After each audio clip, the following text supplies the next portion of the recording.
everyone, welcome back to my channel this week. I know it's been like 3 weeks since I've done a video, and it's been completely unintentional, especially because I was off of school, so I really technically had a little bit more time, but I don't know. I think that I don't want to do videos if I'm not feeling it, and I don't ever want to force videos, because I feel like, if I just throw something together that's not beneficial to anybody, I've wasted everybody's time. So these two videos, one came to me last week, and then there's just so much going on that I never wound up filming it, or I started filming it and then I never finished it, rather. So this week I'm going to do two videos, since last week, like I said, it got kind of messed up. But so this first video today is going to be about why it's best to listen to God in your relationships and why He's the best counselor.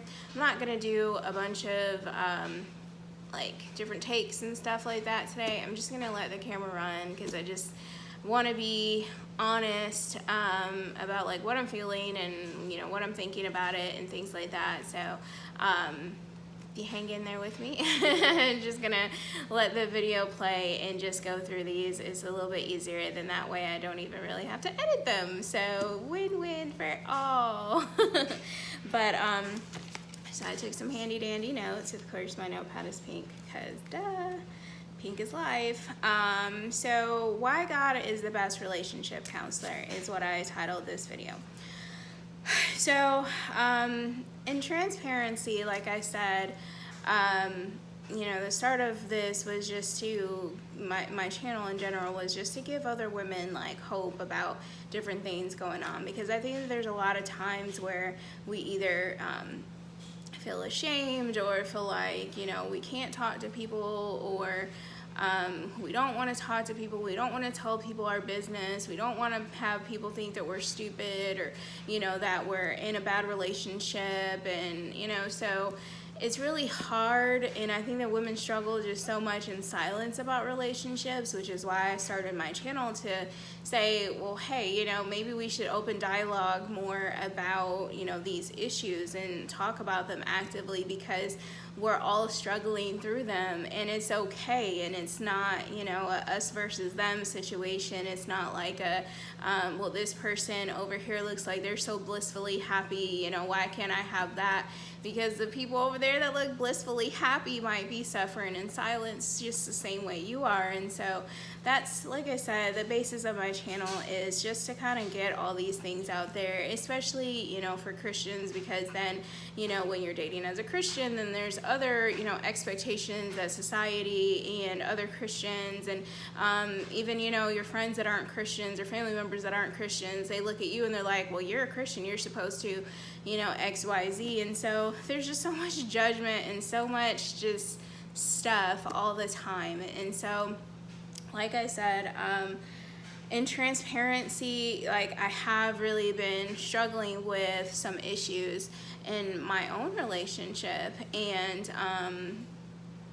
I mean, it's so multi-level that it would take like a really long video to really kind of explain. But long story short, everybody, for the most part, I think if you watch some of my other videos, like my boyfriend's a father, and also he just got back from his deployment, and so being in the military and all the struggles. If you watch my videos about dating military guys, and well, my one video I had specifically about dating somebody in the military, and all the struggles and challenges that kind of comes with dating somebody that, a lot of the time women are looking to like for a meal ticket. And it's sad to say, but it definitely happens. I think that there's some men that do the same exact thing, but a lot of the time, obviously women have the monopoly, because there's way more servicemen than women. But so there's a lot of challenges that have come into play with dating somebody that's in the military. And like I said, he just got off of his 6-month deployment, and so him getting back to real life, and kind of where I fit in that, and just him trying to be a father, him trying to be, like I said, he's in the Air Force, and so it's like prioritizing everything and how he can fit everything in and how he can make sure that he doesn't get distracted, especially as a Christian man. I mean, we do put a lot of stake a lot of the time into, Christians, Christian relationships being perfect, and they're just simply not, and they're never going to be. But the only thing that I feel like we do have control over is how we handle situations. And so I did a video about baby mama drama. And so that was like really probably the first 2 months of our relationship is when we ran into a snag, and I was like, well, look, I think I was wearing the same outfit actually. Definitely the same hoodie from Victoria's Secret. But anyways, so I did that video because I wanted to get out my frustrations about how I feel like, yes, there's going to be issues. Yes, he has a situation or whatever, but at the same time, it's like I'm going to handle every situation in love, and I'm going to go to God, and I'm going to try to be as peaceful about things as I possibly can be. I mean, sometimes, that works. Sometimes it doesn't. But, it is what it is. I mean, you feel how you feel. Of course it's not right to let the sun go down on your anger. And, I always go back to that when I'm upset and, I'm kind of mad that God put that in there because it definitely convicts me like, okay, you can be angry, but you can't sin, Okay, fine, God, but it's really hard. So I just have 5 quick things, and I'm just going to go through them really quickly about why you should go to God about your relationship and why you should seek his counsel over friends and family. And hopefully this will bring some insight into you guys. I know there's some younger people that watch my videos. There's some older people. There's some people that are my age. So, I mean, everybody learns at different paces. Everybody has different experiences that teach them certain things. So, I mean, these might be common knowledge to you guys, but they might not. And maybe you're going through something and you need to kind of just hear this again. But so number 1 is your friends and your family love you, and they get mad with you, they get sad with you, they get happy with you, they cry with you, they scream tears of joy with you. It's just one of those things. If you are talking to somebody about somebody that's like hurt you or upset you or otherwise done you wrong, or there's some type of an issue that you feel like you have, and you go to these people that care about you and love you and respect you and want the best for you, they're going to get upset with you. They're going to, like I said, cry with you. They're going to feel your feels. And so it's really hard, and you have to think about that before you go. And, you're just upset, so you want to just go and vent, and you want to get it out to somebody. Really, the best person for you to get it out to is God, because at the end of the day, when you tell these people all these bad things and, because you have verbal diarrhea and you just had to let it out to somebody, then that person's going to feel some type of way.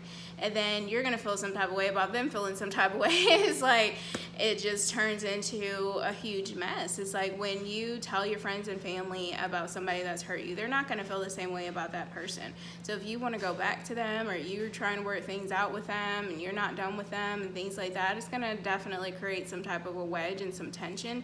So it's like, to alleviate that, and just don't even bring it up. Just go to God with your problems and all your issues and things like that, and let it go with him versus trying to let it go with friends and family, because they don't indeed let it go.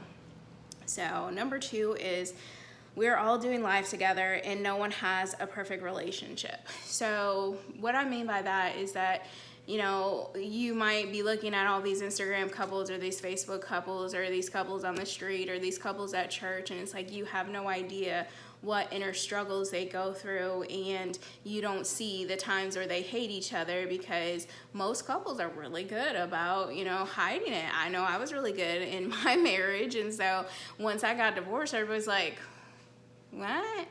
But it was because whose business was it that we had problems, and I was suffering in silence, and I had all these issues and things going on internally, whose business was it? I did tell some of my friends and some of my family, but at the same time, it was because it was so bad. It was like, is this even going to get better? So it's like by the time where I felt like it was not even going to get any better, I did start, confiding in people because, the people that were close to me, I felt like they needed to be able to share in what I was going through, to be able to pray for me and all those kinds of things. But I mean, definitely, if you're trying to get advice from people, you got to think about nobody's perfect. Nobody's relationship is perfect. And so you're getting advice from people that are going through probably just as bad or sometimes worse than what you are. So it's really just important for you to go to God because he knows both sides of the story, and he's going to be able to give you both, the best counsel.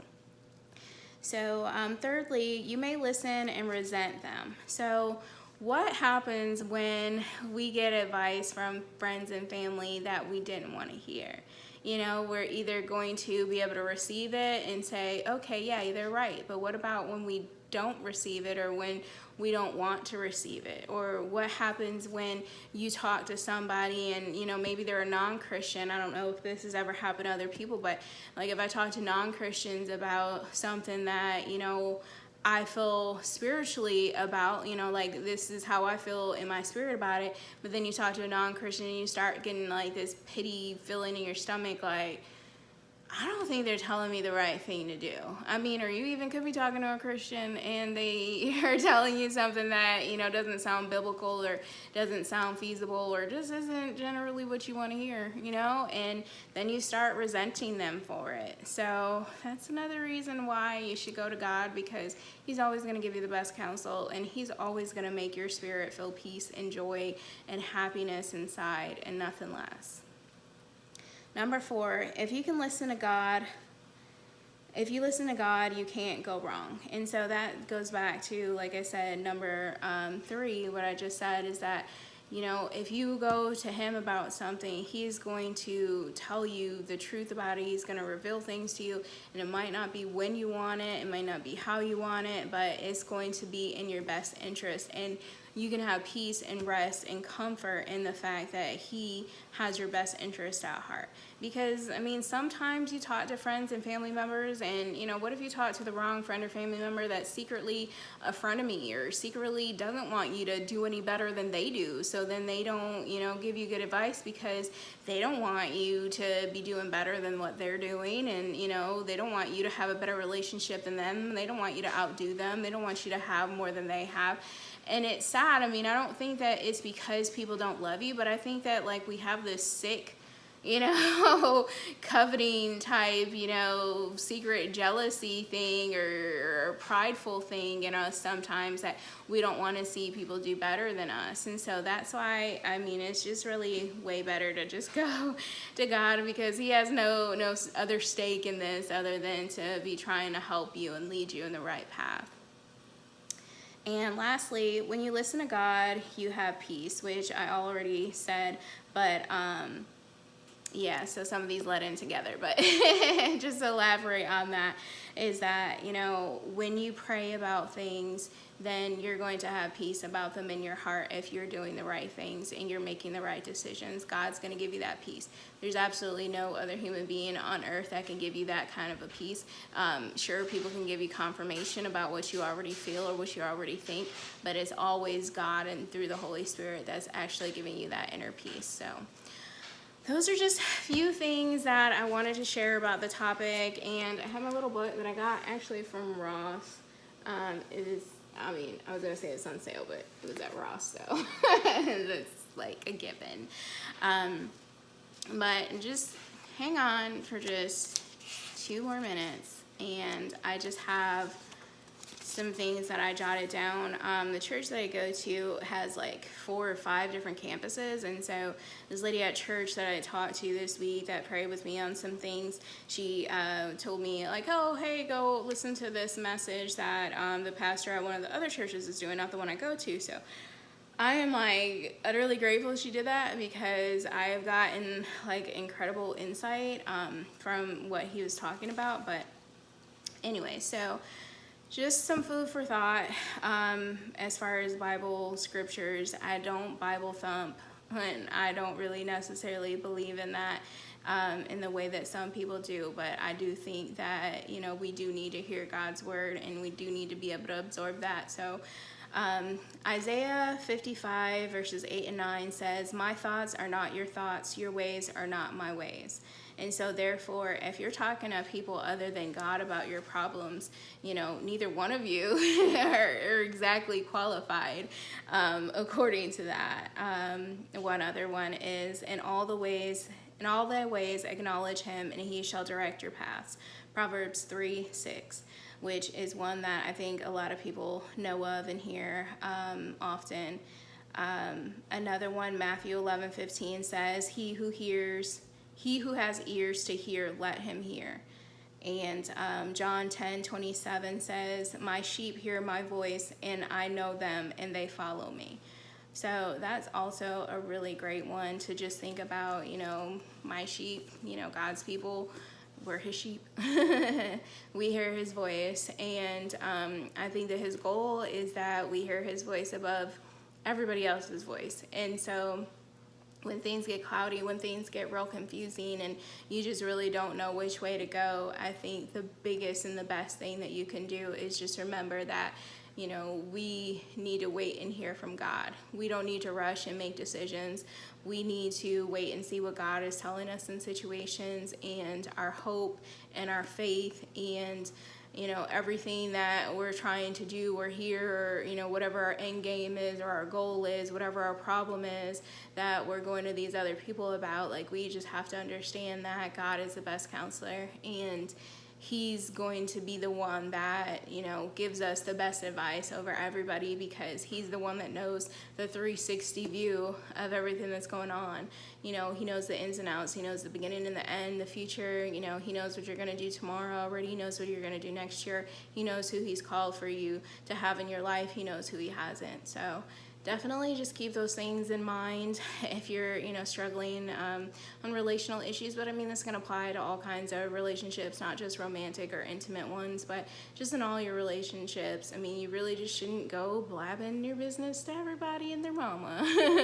I think that we pretty much learned that in high school, but some of us, learn a little slower than that. So which it is what it is. Every day is a new day, and you just take every opportunity to learn and you grow. And so that's pretty much it on that. But sorry, some people are messaging me and texting and stuff like that, so I'm like, ah. But anyways, I hope that you guys enjoyed this video, and stay tuned for the next one. I am going to do that video. I don't even know if I gave it a title yet. I know what I'm going to talk about, but I don't think, I don't know exactly what I'm going to title it, but it's going to be about broken hearts and heartbreak and how to deal with that and what I think God says about heartbreak. So stay tuned for that one. Thank you guys for watching. Don't forget to give this video a thumbs up, and definitely share my videos. I mean, really the only place or the only way I'm going to be able to get exposure is for people to share my videos. So definitely share them, give them a thumbs up, and comment if you guys like this video, and let me know if you want to see more that are just kind of like this and just kind of give some scriptures about different struggles and stuff like that and relational issues. Let me know that as well. But I will see you in a sec.